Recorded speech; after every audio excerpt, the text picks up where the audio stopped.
Alright guys, welcome to the RHS International Science Club. I'm actually very pleased with the high amount of turnout we have. We have 1, 2, 3, 4, 5, 6, 7, 8, 9, 10. And that's on line with expectations towards the lower side. I was thinking 10 to 15 kids. Good, we have 10. And hopefully we'll grow. But having 10 kids that are very devoted is a good way to start. So you're probably wondering, why are you here? Right? I mean, well, what is, that's true.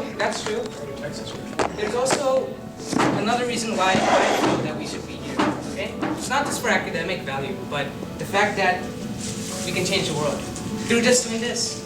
And you'll see why. Because doing the science fair can be the start to many other creative things in the future. Steve Jobs, what has he done? He has changed the way we thought about computers. He started with the Macintosh in 1984, the first computer with the GUI, graphical user interface. You know, before this, computers were just made of text. You know, you just type a command in and you get something out. This one is the first time you could actually click stuff. It made computer more enjoyable to use. And then, of course, Steve Jobs was known for using the iPhone, the first phone with a capacitive screen. And it changed the way we thought about cell phones. After this, after the iPhone, the whole mobile industry changed. It was something that changed the whole world. Bill Gates, 1985, he introduced the first consumer version of Windows.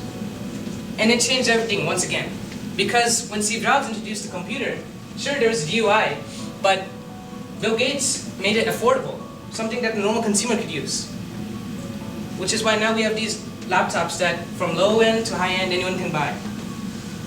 Now from a more science perspective, does anyone know who these guys are? I do. Who is it? Watson and Crick. These are people who found out the structure of DNA. Where's the woman there? There was a woman too. Oh. Yeah. Oh, hello, Mr. President. Well, I'll take a look into that. But historically, unfortunately, they've been given less credit. One of these scientists are still alive today. This is kind of amazing. That just shows how young this science actually is. Can you imagine like something complex like DNA? I mean, we would imagine it was discovered a long time ago, but actually, not really. One of the scientists are still alive. Science is still kind of new. These two folks discovered magnetic resonance imagery. You guys know what that is? It's like X-rays, kind of like X-rays, but they you can see like the organs of your body. X-rays see bones. See, that's what it is. See, I thought this was made a long time ago, but this is actually made in 2003, just a mere 9 years ago. So what does this mean, right? I mean, I just showed you a couple of things that kind of change the way we view things. Like Watson changed the way we view small structures in our body, like DNA. This guy here changed the way we detect things in our body. But you know what? You can do it too. I mean, changing the world is not just limited to the intellectuals or elite. I mean, we can do it too. We're people like them. But you're probably wondering, I mean, I've been saying this over and over again. What stuff can you do? Like what? Things like what? Let's think outside of the box for a bit, right?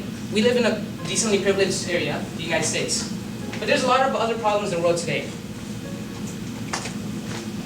We have electricity. We're privileged to have a constant electricity supply in the United States. But take a look at this picture here. That's a village in Africa. I don't know where in Africa. I just typed Africa, just the first picture that came up, unfortunately. So that's just symbolic. Look, this no electricity, probably no running water, very low-end style of living. The fact is, a quarter of humanity does not live with electricity. Funny. Yeah. Here's another problem. These same folks in Africa are living with water that they just pick from a pond. This water is infested with bacteria, many sorts of dissolved minerals that are not good for your body when in high quantities. And in some cases, there's even arsenic in these waters, which I'll get to later. So, 1.1 billion people in the whole world lack access to safe drinking water. Think about that. That's 1/6 of all the people that live on this earth. There's 6 billion people that live on, well actually 7 now they say. 1.1 billion is a huge number. And about 5,000 children die each day from drinking such water. So think about it, 5,000 children each day, so if you do the math per minute, a bunch of kids die. As you can clearly see, that water is not clear. And if we see just a small particle in the water, we can't drink it. This kid seems to think it's normal, because that's what's given. And that's in those lower developed countries. But now take a little closer look at things in our country. There's problems where we live too. This is a cell phone battery, okay? You see them in cell phones. When you drop them, they pop out, okay? This is a MacBook Air. It's the thinnest laptop in the world. And take a look inside the MacBook Air. This is the chipset. There's a CPU fan. Chipsets, okay, ever since 1970s, they have been decreasing exponentially. The first computers were gigantic, remember? And then every year they just get smaller and smaller and smaller. Moore's law, exponential decrease of the size of conductors in computer chips. Batteries though, they have not seen that sort of innovation. If you notice, the biggest challenge in the MacBook Air to keep it thin is battery. And the worst thing about the battery is, it does not last very long. There's a need for more efficient battery technology. Because the average battery lasts for only 1.5 years, especially in laptops that don't have batteries you can replace, like the MacBook Air. Cell phones, 2 to 3 years, the internal battery in those phones need to be replaced. This is a big problem because 179,000 tons of batteries are thrown away each year. And what happens to these batteries that you throw away? They get incinerated, toxic gases get released in the atmosphere, which result in almost 4.6 million people dying every year from air pollution. That's just a problem that we have in the developed countries here. It's a chain effect. I mean, we have so many factors that cause air pollution. This is just one of them. The world has so many problems to solve, and this is what I set out to do. I tried to set out to solve one of the problems last year as a sophomore. So I'd like to tell you guys my story. So I'm from the country of Bangladesh ethnically, and when I was a freshman, actually I knew for a while that there were some problems in Bangladesh. Bangladesh is one of the poorest countries in the world. It's one of the most densely populous countries in the world. There's 165 million people in a country that's 12 times smaller than Texas. There's 360 million people in the whole US. So think about that. Way more dense. But it's a beautiful country. Just people, farmers, everything, green grass. But there's one problem in Bangladesh that's considered one of the most largest mass poisonings in history of the world, actually. And it's this compound here. You've probably seen this in chemistry, arsenic. It's in mineral form. It's just a like a solid mineral rock. And when it's in water, though, it poses a huge threat to the human body. It's very, very toxic. And when in groundwater, in Bangladesh, there's high quantities of these. What ends up happening when you drink this water for extended months' time, you get cancerous ulcers all over your body. All your organs start to get cancer. Not just one. It's like lung cancer, heart cancer, and everything. Everything gets cancer. So women's hands and feet.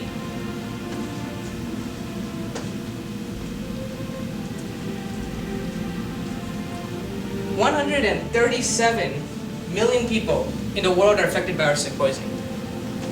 And that's a huge amount, because arsenic poisoning is not just a minor thing. It's like, once you get it, it's like cancer, and it evolves into a deadly disease. You just die from it. So this amount of people will eventually end up dying within a couple of years, every set of years. And out of those 137 million victims, 50 million of them reside in Bangladesh. So arsenic poisoning is one of the main causes of cancer, like I said. The reason why I said one of my inspirations for setting out to solve water problem was this quote by JFK. Anyone who can solve the problems of water will be worthy of 2 Nobel Prizes, one for peace and one for science. This shows what an important issue, something like water is. Obviously, there's other things out there, like electricity, like basic human needs, water, food, shelter, so on. So I set out to solve this problem. I took an analysis of what sort of filters are out there. This is a diagram of an arsenic filter, okay? It's developed by the MIT. This is the current solution they have right now, one of the solutions. And it seemed like a success. MIT claims it's a very huge success, but clearly there's still a problem because many people are still dying. What's the problem? To sum it up, half of these units failed to remove sufficient amounts of arsenic. So the billions of dollars that went in research to develop this filter, research money, did not result in efficient filter. There was another filter that's developed in Bangladesh. It's called the Sono filter. As you can see, it's huge. It's huge. It's taller than this guy's taller than I am. I mean, a lot taller than me. I mean, he's a very lanky person. In the website it said this filter is 6 foot high. Okay? It's a very heavy filter with very high amount of maintenance. It's filled with sand and iron in each bucket. But it's very accurate though. It's kind of accurate. It's an accurate filter. So it solves the problem of accuracy. But it's very expensive, very heavy. So if you can kind of make an axis here, I kind of thought about it this way. Cost and accuracy axis. Constant filter is down here. It's not very accurate. Really lowly accurate. And you know, it's not so costly. Solid filter is definitely more accurate, but it's way costly. It's very costly. So I thought of something. I mean, why not make a filter that's much more cheaper and way more accurate than any of these filters? This was what I had in mind for my filter. It's a leapfrog model. Obviously, to do this thing, I had to do some research. And I did. And I don't want to go into too much details of that research right now, because this is an informational meeting. But I ended up with a diagram of this filter. The main idea with the other filters was that, if you notice, they had 3 buckets. One of the buckets was filled with iron, a heavy load of iron, 10 kilograms worth. I used a revolutionary technology called nano iron, nanotechnology iron. This iron, you could make it from anywhere, from the kitchen of your home. And this whole filter itself, if you notice, it's made of materials that you can find anywhere. That's a sewage pipe right there. That's a sewage pipe. That's sand in the middle. And it's all made with homemade materials. I did some testing. This is my homemade setup. I explicitly did this at home to make sure this filter can be compatible in a third world country like Bangladesh, because they don't have labs to make stuff in. What ended up as a result after some months of hard work? It's a lighter, smaller, more effective, much more affordable filter. And that was a revolution compared to what was out there right now. The best thing about this filter that was a deal breaker for most people, a deal maker for most people, was all made in your own home. This was a homemade filter. You don't buy it from a company, you can make it from your own house. You have the option of buying it from a company if this gets popular, this concept, but it'll be a lot cheaper. So I entered this project last year as a sophomore. I entered this project in our school science fair. We have this school science fair every year. For pre-AP students, it's mandatory, but this year hopefully we can advertise this science fair to like everybody. So anyone, whether in magnet or non-magnet science programs, can come in and just display their projects. But as part of a required science project thing, we all had to give science projects from magnet science. I won first from the school science fair. I was among the 5 people, along with Catherine here, to advance to the regional science fair. There at regionals, I was able to rank first. And I'm going to just quickly breeze through what happened here. This is a picture of me at the regional science fair.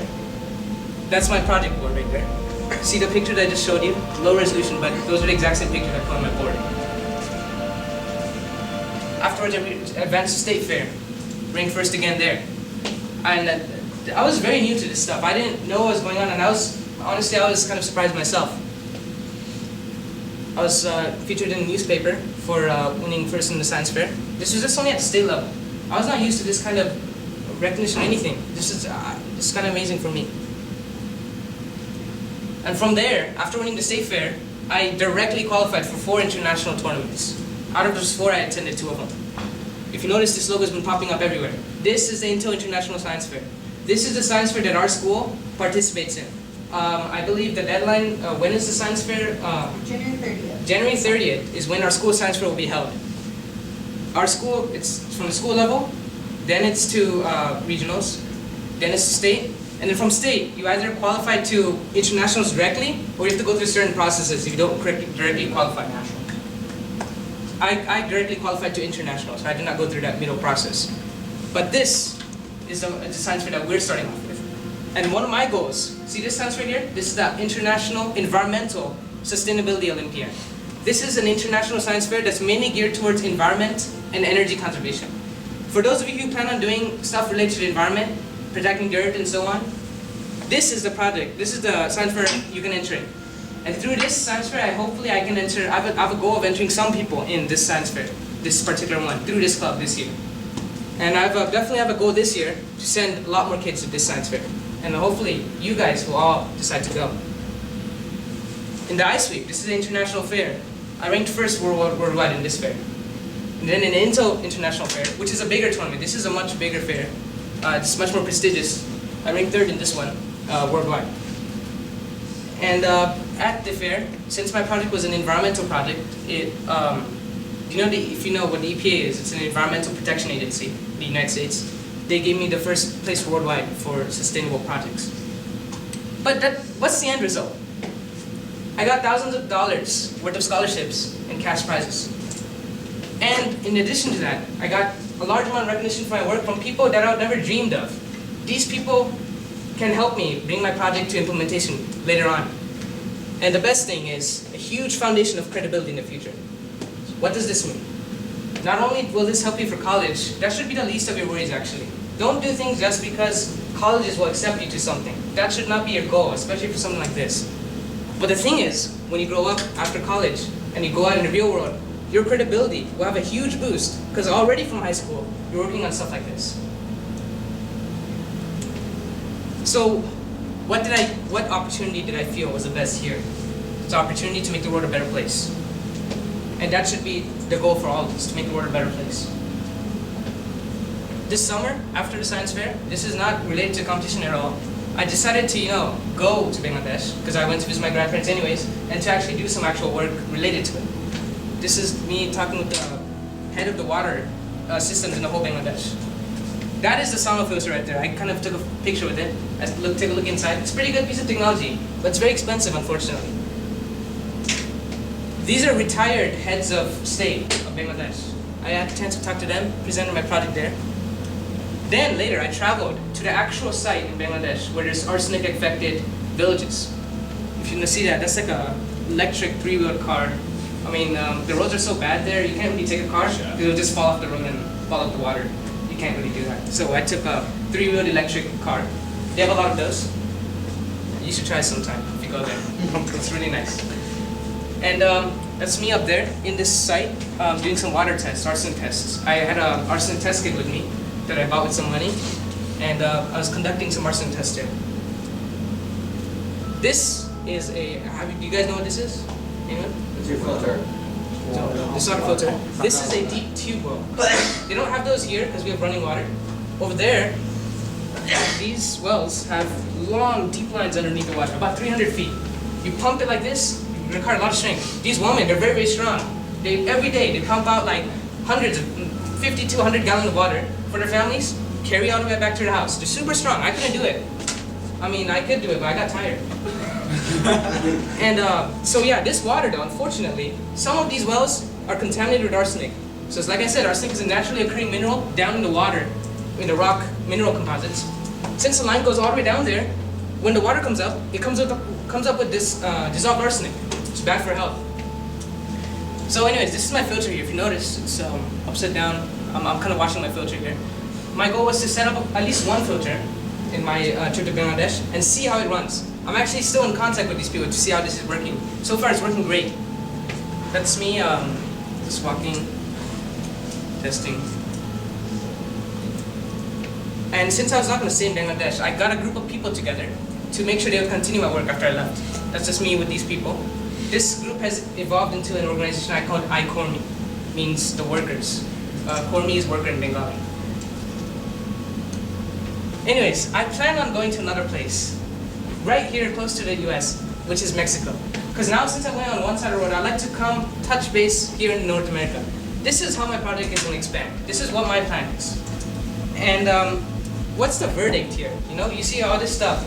This is stuff that I myself thought was, kind of, I thought, these are like really brilliant kids at this. When I was like in 6th grade, I was like, oh, these really brilliant kids would like go to different countries, do humanitarian stuff, these rich kids or whatever. But you know what? It's possible. It's possible for any one of us to do it. We go to RHS. I know people call it's a ghetto school. It's not fine. Sure, what if it's ghetto? So what? So what? Right? We can do it. I mean, when I went to international fair, I saw these kids from prep schools getting beat by kids like us. Right? It's your ideas that count. It's not where you come from. Anyways, so what are the preliminary goals of this club? We'd like to set some preliminary goals we'd like to achieve very quickly, say within this month and next month, right? We'd like to start off with, for those of you who are planning to stay with us, to have unique, beneficial project topics, right? Because one of the main things of a good science project is a good topic, right? Will your project have some sort of connection to helping somebody in the future? It's not a project in which like, oh, well, this might grow better if I pour soda on it or water, right? It's a scientific experiment, no doubt. But, I mean, look in the long term. What sort of problems do you have today? I give you 2 scenarios, actually 3 scenarios of problems. One is kind of like a modern problem with batteries, right? Battery efficiency is actually a very big problem in the US. Intel, you know Intel, the company that sponsors the fair? They, if you know, Intel makes processors. They're the leader in the industry. They make processors. Every single year, the processor gets smaller and smaller. But these people haven't figured out how to make the battery smaller. They just can't. It's the limits of technology. If somebody finds out how to do that, these people are willing to pay millions of dollars to hire that engineer to make this sort of technological advancements. So these unique project topics will lead to better quality projects. And they're directly correlated to each other. And our next goal is to dramatically increase the number of students participating in the regional science fair. The reason why we didn't send much people to the science fair last year, regional science fair, we only sent 5 kids last year, I think, right, Ms. Gonzalez? Yes. 5 or 6, yeah. Because we didn't have many kids at all in our school who had good projects in the first place. These kids were, primarily motivated to get the good grade in their class, test grade. I myself got a 96 on my project. I didn't have my conclusion in right spot. Only 96. Yeah, but anyways, yeah, but that's yeah. Anyways, we'd like to have better quality projects, which we can all send as a big group in the regional science fair.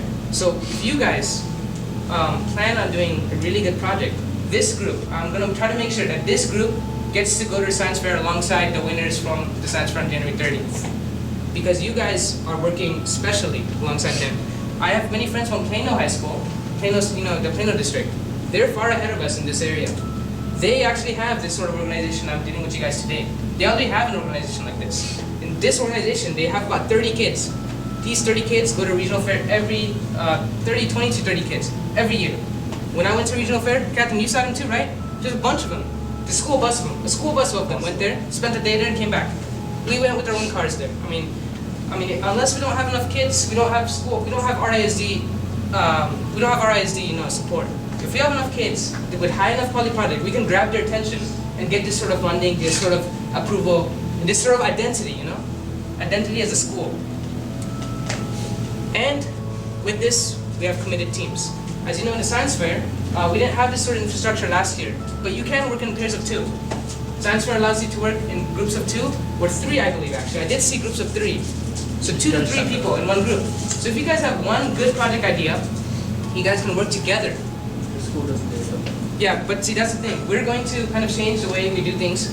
You could adapt your group into your own, you could take different facets of your group project to make your own one project. Definitely.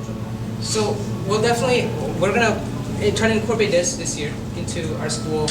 We're gonna have to make some changes this year. It's not like last year. It's gonna be a lot more professional this year. And we're gonna definitely take those who are committed to going to the regional fair first. And trust me, it's really not, with some extra determination, you can make it to state. And it can be done. So what are our long-term goals, right? Well, I did kind of touch on this before. This is about the Intel fair, right? There's another international fair called the iSweep. I went there, and I ranked first worldwide there. Actually, if you notice that iPad that's been powered there, it's one of the prizes I got from that fair. And they're very generous. It was a week-long program, and I don't know if this is good or bad for you guys, but you get to miss school for that whole week, block week, right? But it was amazing. I mean, the science fair was about, kind of spread out throughout the week. Maybe the first 2 hours would be science fair, and the rest of the hours, they would take you on a paid trip to like a famous place. They would take you to, I remember they took me to, it was in this year it was in Houston.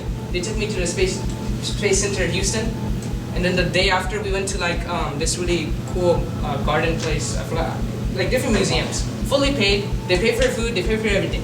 They pay for your hotel, everything. It's like they give you a $4,000 scholarship just to attend the fair if you qualify for this. It's very prestigious. One thing you should keep in mind, anytime you get paid to go somewhere, right? It's good. Because don't you know how they have National Youth Leadership Conferences in the summer? They send you those letters in mail, they're like, congratulations, you qualified. And small print on the bottom is like, please fill this out and send $4,000 of tuition fee to this. not so special anymore, right? It's money. Money, if anything you pay money to get recognition is not what is special, okay? These are the things that you should be aiming for. Second thing is this is for Intel, to advance to state, nationals, and even international. And I said it's a long-term goal, right? You know, if we're very lucky, we can actually send some kids to international, who knows, right? But obviously, first we're going to start with regional, then we're going to build up our projects, and we'll take it to these levels. And now I do hope that this group will keep moving for the years to come. And finally, if you notice, don't you know how I did field work in Bangladesh? I would like to bring at least one team's project, or even more, to implementation. If you guys have a really good idea, you guys did, and you have a really good idea that can be used in the world, this is the next step. Because you can't just keep it as a project forever. This whole stuff, iSweep and Intel, what are they designed to? They're designed to bring innovators, project their ideas, and then be able to bring in the implementation. What use of it? What use is it if you just win and don't do anything, right? All right, now as concerning the structure of this club, right? We have a hierarchy here. As of now, okay, there are some officer positions vacant, but we have not appointed officers just like that, okay? This is not a normal club. This is not a club in which, it's not like Moapa Data or clubs like that in which you can elect people through democracy just like that. We need to wait a little bit and see who's engaged and who's not. And through that process, we can fill in certain positions for officer. Okay, yeah, definitely. And we don't have an application now. This part is over here. But we'll discuss officer details probably in the next meeting or the one after, okay? That's not our main goal here, right? Right now, we have one sponsor and 2 officers as of now. Our sponsor is, I'd like to thank Ms. Gonzalez for being our sponsor.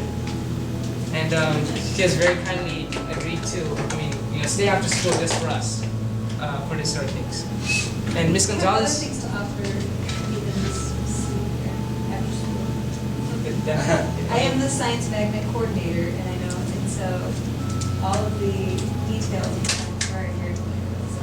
Yeah, Ms. Gonzalez actually, like last year, I kind of was behind my paperwork, and Ms. Gonzalez like coordinated with the regional director and like helped me get in the fair last year. That's how I first encountered her. She's the head of all this stuff. So it's great to have her as a sponsor, so we can have close contact with her at all times. And the one officer I appointed is Vice President Katin Thabit. Katin is basically, he's actually the first, He's actually the first person to do this science fair stuff. When I was a freshman, we sent one person from the school to a science fair.